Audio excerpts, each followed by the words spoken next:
Hello बच्चों, कैसे हैं आप सब। उम्मीद करते हैं बहुत ही अच्छे होंगे और स्वस्थ होंगे, अच्छा खाते होंगे, अच्छा पीते होंगे और अच्छे से पढ़ाई करते होंगे। अब हम पढ़ेंगे पाठ नंबर 14। 14वां पाठ हम पढ़ेंगे जिसका नाम है बीज। बीज आप सबने देखे होंगे। गेहूं का बीज होता है, धान का बीज होता है और आम का बीज होता है। अलग अलग पौधों पे अलग अलग तरह के फल लगते हैं, फिर उन फल के अंदर बीज लगते हैं। उन बीज को फिर किसान बोता है अपने खेत में और फिर नया पौधा उग जाता है। फिर उस पौधे पर फिर से फल लग जाते हैं बच्चों, है ना। तो ये साइकिल चलती रहती है एक तरह से, जिससे खेती बाड़ी होती रहती है, नए पौधे आते हैं और हमें अनाज मिलता है। पढ़ते हैं बच्चों इस पाठ के लिए, फिर बाद में इसके सवाल हैं जो उनके उत्तर भी मैं आपको दूंगा। मुझे एक बीज मिला। ये बच्चा बैठा हुआ है, कह रहा है मुझे एक बीज मिला, मैंने उसको गमले में डाला। उस बीज को बच्चे ने कहाँ डाला? गमले में डाला। मैंने उसे पानी दिया और बहुत सारी धूप। फिर इस बच्चे ने उस गमले में पानी डाला, उस बीज के लिए पानी दिया और बहुत सारी धूप दी। क्या ये पेड़ है? क्या ये आगे चलकर पेड़ बनेगा? क्या ये झाड़ी है? क्या आगे चलकर ये झाड़ी बनेगा? ये घास फूस उगाएगा। क्या इसमें फूल होंगे? क्या इसमें फूल लगेंगे? क्या इसमें फल होंगे? क्या इसमें फल लगेंगे? क्या ये लंबा ऊंचा होगा? क्या ये बीज बड़ा होकर लंबा ऊंचा पेड़ बन जाएगा? क्या ये छोटा ही रहेगा? क्या ये छोटा ही रह जाएगा? मुझे नहीं पता, कोई फर्क नहीं पड़ता। मुझे नहीं पता, कोई फर्क नहीं पड़ता। ये बच्चा कह रहा है मुझे नहीं पता, कोई फर्क नहीं पड़ता, चाहे ये लंबा रहे, चाहे छोटा रहे, चाहे इस पे फूल लगे या फल लगे, मुझे उससे मतलब नहीं है। मैंने बीज लगा दिया है गमले में, मैंने पानी डाल दिया, मैंने सारी धूप दे दी है, बहुत सारी धूप दे दी है। अब ये बड़ा पेड़ बनेगा, चाहे कुछ भी हो, ये पेड़ बनेगा, ठीक।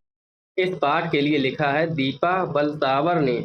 दीपा बलसावर ने इस पाठ को लिखा है जिसका नाम है बीज। आगे बच्चों इसके हम सवाल जवाब हैं वो भी कर लेते हैं। उससे पहले लिखा है खोजें और जाने। खोजें जाने लिखा है।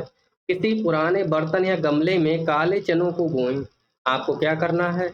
एक पुराना सा गमला लेना है या कोई बर्तन लेना है पुराना, उसमें काले चनों को बो देना है। कुछ ही दिनों बाद चनों से हरे भरे छोटे छोटे डंठल और पत्ते उगने लगेंगे। अब कुछ दिनों बाद आप क्या देखेंगे कि जो चने आपने बोए हैं उनमें से हरे भरे छोटे छोटे डंठल निकल रहे हैं और पत्ते निकल रहे हैं। देखें उन्हें उगने में कितना समय लगता है और कितना पानी और धूप। अब आपको ये देखना है, ये पहचानना है, ये पता करना है कि उन्हें उगने में कितना टाइम लगा है, कितना समय लगा है और कितनी धूप लगी है, कितना पानी लगा है उन्हें उगने में, चनों को उगने में। आगे हैं बच्चों बातचीत के लिए सवाल। पहला सवाल है बीज कहाँ मिला होगा? बीज कहाँ मिला होगा? तो बीज बगीचे में गिरा मिला होगा, है ना। तो इनके उत्तर मैंने नीचे लिख रखे हैं, आप लोग यहाँ से नोट कर लीजिए। पहले सवाल का उत्तर हो जाएगा उन्हें बीज बगीचे में गिरा मिला। उन्हें बीज कहाँ मिला? बगीचे में गिरा मिला। अगला प्रश्न है पेड़ और झाड़ी में कोई फर्क होता है क्या? पेड़ और झाड़ी में कोई फर्क होता है क्या? बिल्कुल होता है। पेड़ बहुत बड़ा होता है और झाड़ी छोटी होती है। पेड़ लंबा होता है और ऊंचा होता है। तो इसका उत्तर हो जाएगा हाँ, झाड़ी छोटी और पेड़ लंबा और ऊंचा होता है। प्रश्न नंबर 2 का उत्तर ये हो गया। अगला प्रश्न है प्रश्न नंबर 3। कहानी में क्यों कहा गया है कि कोई फर्क नहीं पड़ता? कोई फर्क नहीं पड़ता, ऐसा क्यों कहा गया कहानी में? इसका उत्तर हो जाएगा बच्चों कोई फर्क नहीं पड़ता क्योंकि वातावरण को साफ रखने में सहायक होगी, उससे हरियाली भी होगी, चाहे वह पेड़ हो या झाड़ी। अगर हमने जो भी बीज लगाया, हम जो भी बीज बोते हैं, जो भी पेड़ लगाते हैं, चाहे उससे झाड़ी बने या बड़ा पेड़ बने, उससे कोई फर्क नहीं पड़ता है। क्योंकि आगे चलकर तो वो हमें स्वच्छ हवा ही देगा। अगर झाड़ी बनेगी तो वो भी हमें कुछ ना कुछ फायदा ही देगी, स्वच्छ हवा देगी हमारे लिए, है ना। अगला प्रश्न है, लास्ट प्रश्न है चौथा। क्या आपने कभी बीज बोया है? बच्चों आपको बताना कि आपने कभी बीज बोया है या किसी और को बीज बोते देखा है, या किसी और को बीज बोते देखा है। तो मैंने कभी नहीं बोया, लेकिन मैंने अपने दादाजी को बीज बोते हुए देखा है। तो इसका उत्तर मैंने लिखा है नहीं, मैंने अपने दादाजी को बीज बोते देखा है। मैंने कभी नहीं बोया है, लेकिन मैंने अपने दादाजी को बीज बोते हुए देखा है। ठीक है बच्चों, चारों प्रश्नों के उत्तर यहाँ पर आपके सामने हैं, आप इन्हें नोट कर लीजिए वीडियो रोक कर। अगला प्रश्न है बच्चों प्रश्न नंबर 5।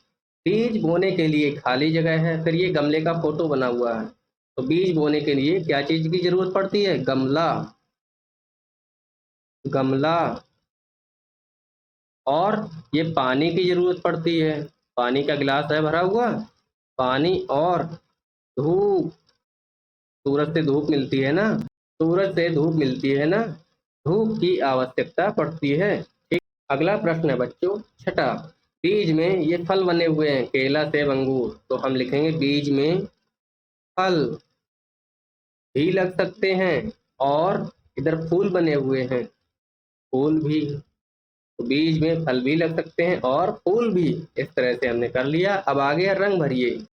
ये जो मोर बनी हुई दिख रही बच्चों आपको, ऐसे ही मोर का रंग आपको इधर वाले फोटो में भरना है अपने आप से। ठीक है बच्चों, तो इस तरह से हमने बीज पाठ जो है अपना पाठ पूरा कर लिया है। इसके सवालों के जवाब भी मैंने आपको दे दिए हैं। अगर आपको कुछ भी ना समझ में आया तो आप कमेंट में हमसे पूछिए, हम आपके सवालों के जवाब जरूर देंगे। और बच्चों हमारे चैनल को भी सब्सक्राइब कीजिए, वीडियो को लाइक कीजिए, अपने दोस्तों को भी शेयर कीजिए ताकि वो भी ऐसे ही पढ़ें और आगे बढ़ें। धन्यवाद, नमस्कार।